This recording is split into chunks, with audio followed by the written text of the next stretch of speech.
আসসালামু আলাইকুম। আশা করি সবাই অনেক ভালো আছো। আলহামদুলিল্লাহ আমিও অনেক ভালো আছি। সো আমি তোমাদের জন্য একটি জিওলজির প্রথম অধ্যায়ের সবথেকে গুরুত্বপূর্ণ একটি পর্ব মলাস্কা, দ্বিতীয় বৃহত্তম পর্ব মলাস্কা নিয়ে উপস্থিত হয়েছি। চলো এখন আমরা মলাস্কা পর্বের বৈশিষ্ট্যগুলো গল্পের মাধ্যমে শিখে ফেলি। বলতো পৃথিবীতে ছেলেদের সংখ্যা বেশি না মেয়েদের সংখ্যা বেশি? অবশ্যই ছেলেদের সংখ্যা বেশি। সো মেয়েরা হচ্ছে সংখ্যায় দ্বিতীয়। আর এই মলাস্কা পর্বটা আমরা শিখব মলাস্কা মানে মেয়েদের নিয়ে। এই পর্বটা আমরা শিখব গল্পে গল্পে। সো মেয়েরা হচ্ছে সংখ্যায় দ্বিতীয়। মেয়েরা সংখ্যায় দ্বিতীয় হলে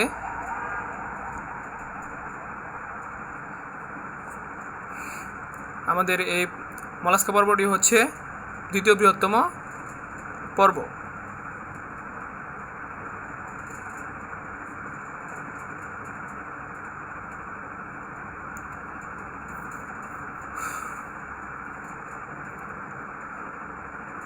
আসলে চলো আমরা শুরু করে ফেলি।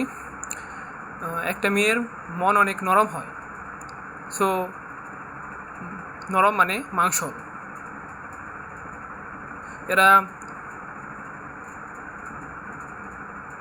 তারা যদি একবার কাউকে মন দিয়ে ফেলে তা খুব সহজে ভাঙা যায় না। তার মানে এটা হচ্ছে ভাঙা যায় না, তার মানে হচ্ছে কি এটা হচ্ছে অখণ্ডকায়িত।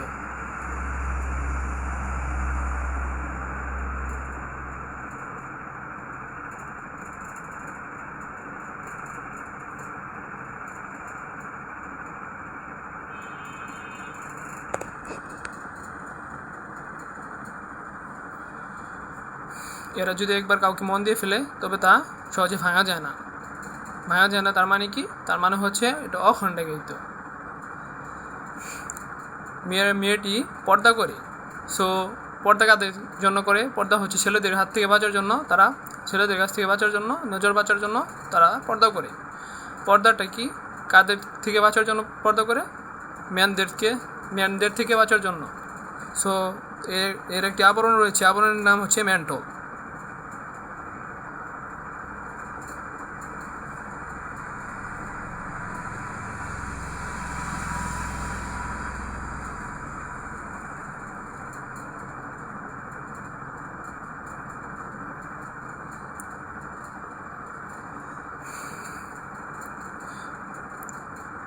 চলো আমরা ন্যানো রিক্যাপ করি। মলাস্কা পর্বটি আমরা শিখবো হচ্ছে মেয়েদেরকে নিয়ে। মেয়ে হচ্ছে পৃথিবীতে মেয়েদের সংখ্যা দ্বিতীয়। সো মলাস্কা পর্বটি হচ্ছে প্রাণীজগতের দ্বিতীয় বৃহত্তম পর্ব। আর মেয়েদের মন হচ্ছে নরম। নরম মানে কি? নরম মানে হচ্ছে মাংস। আর মেয়েদের মন, এরা যাকে একবার মন দিয়ে ফেলে তা সহজে ভাঙা যায় না। তাহলে তা আমরা বলতে পারি যে অখণ্ডায়িত। তারা পর্দা করে কাদের থেকে বাঁচার জন্য? তারা পর্দা করে হচ্ছে ম্যানদের থেকে বাঁচার জন্য। ম্যান মানে ছেলেদের থেকে বাঁচার জন্য তারা পর্দা করে। সো তার মলাস্কা পর্বের প্রাণীদের উপর একটি আবরণ রয়েছে, আবরণটির নাম হচ্ছে ম্যান্টল। এভাবে আমরা মনে রাখতে পারি। মলাস্কা পর্বের প্রাণীটি একদিন ঘুরতে বেরিয়েছে। হঠাৎ রাস্তায় একাইনা ডার্মাটা পর্বের প্রাণীর সাথে দেখা। সে প্রথম দেখাতেই তাকে প্রেমে পড়ে গেছে। সে তাকে মেয়েটিকে প্রপোজ করেছে ফুল দিয়ে, বলতেছে যে উইল ইউ ম্যারি মি। মেয়েটি তো অবাক, চেনে না জানে না, হঠাৎ করে একটা ছেলে, একাইনা ডার্মাটা পর্বের একটা ছেলে এসে তাকে বলতেছে উইল ইউ ম্যারি মি। মেয়েটি তো খুব ভয় পেয়ে গেছে এবং তাকে তো রিজেক্ট করে দিতে হবে। তাই কি করেছে? মেয়েটি তার জিপারটা বের করে জিপার দেখিয়ে মানে তাকে রিজেক্ট করে দিয়েছে। এখন সে একান্নটা পর্বের প্রাণীটি তো জিপারটা দেখে মানে মনটা তার কঠিন হয়ে গেছে, ভেঙে গেছে। তাই আমরা বলতে পারি যে কি দেখিয়ে তাকে রিজেক্ট করে দিয়েছে? জিপাটা দেখার পর একান্নটা পর্বের প্রাণীটি কঠিন হয়ে গেছে, তার জন্য জিনিসটা ছিল কঠিন। তাই আমরা বলতে পারি যে জিপাটি হচ্ছে কঠিন আবরণের নির্মিত।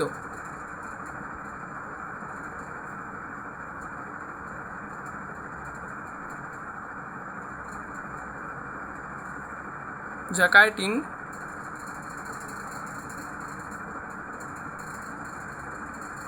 কাইটিন নির্মিত। কঠিন কাইটিন জিহ্বাটা কঠিন যা কাইটিন নির্মিত। এই পাতলা মেয়েটি যে পর্দা করে পর্দাটা ছিল খুবই পাতলা। মাঝে মাঝে আমরা যখন গোসল না করি আমাদের শরীরের উপর মানে মেয়েটি যখন পর্দা করে আমাদের শরীরের উপর একটি ঘাম জমার ফলে জিনিসটা দেখবে যে মোমের মতো হয় বা কাদা হয়ে যায়। তখন জিনিসটা শক্ত হয়ে যায়, যখন ফুটে তখন তা খোলকের ন্যায় আবরণ সৃষ্টি করে। এটা হচ্ছে মেন্টাল পর্দা। তার উপর আরেকটি আবরণ সৃষ্টি হয় যা শক্ত, এটাকে আমরা বলতে পারি খোলক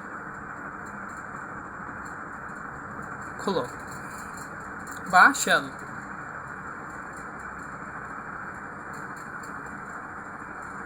আর একাইডোডার্মাটা পর্বের প্রাণীকে যখন উনি জিহ্বাটা দেখায় তখন জিহ্বাটা ছিল এরকম খাসকাটা। আমরা বাসা বাড়িতে যেমন দাঁত দেওয়ার জন্য যেমন রেত ব্যবহার করি, ঠিক সেরকমই তার জিহ্বাটা ছিল করাতের মতো বা রেতের মতো। তাই একে বলা যেতে পারে রেডুলা বা রেতি জিহ্বা।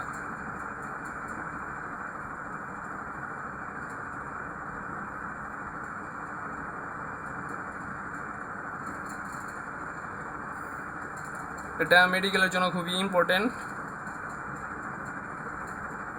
একটি এমসিকিউ।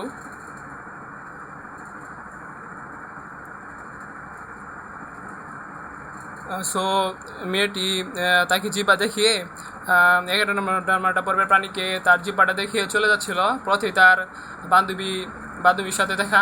সে তাকে জিজ্ঞেস করলো, বান্ধবী তোর কী হয়েছে, তুই দৌড়াদৌড়ি করছিস কেন?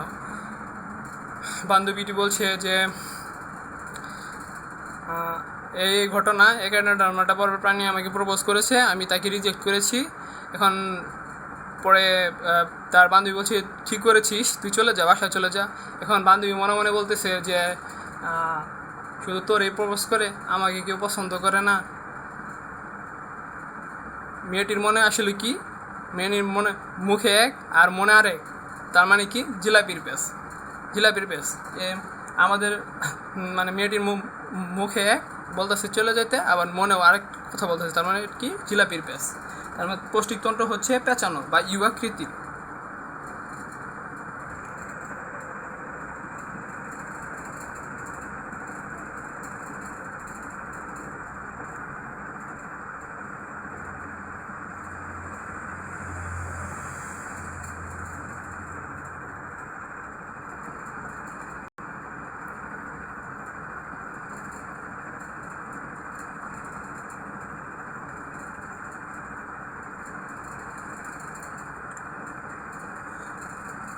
ইউআকৃতির এবং ইউআকৃতির সে হচ্ছে বাসায় গিয়ে দেখে তার বাবা তাকে জিজ্ঞেস করছে মা কি হয়েছে। পরে মেয়েটি বলছে যে বাবা এই ঘটনা। তাহলে পরে বাবা তাকে সাবধান করার জন্য বলছে মা তুমি বেশিরভাগ সময় বাসায় থাকো, খুব কম বাইরে বের হও, এটা তোমার জন্য খুবই ভালো হয়। এর দ্বারা আমরা মনে রাখতে পারি যে এর রক্ত সংবহনতন্ত্র মুক্ত বা অর্ধমুক্ত। মানে সব সময় অর্ধমুক্ত বলতে কি বদ্ধ নাকি মুক্ত? এটা আসলে মুক্ত, বদ্ধ না। সে বাইরে বের হতে পারবে কিন্তু সব সময় না। সো এটা হচ্ছে অর্ধমুক্ত। এর হচ্ছে রক্ত সংবহনতন্ত্র হচ্ছে অর্ধমুক্ত। এবং এর একটি পা রয়েছে অঙ্কীয় দেশে, মাংসল পা রয়েছে যা অঙ্কীয় দেশে অবস্থিত।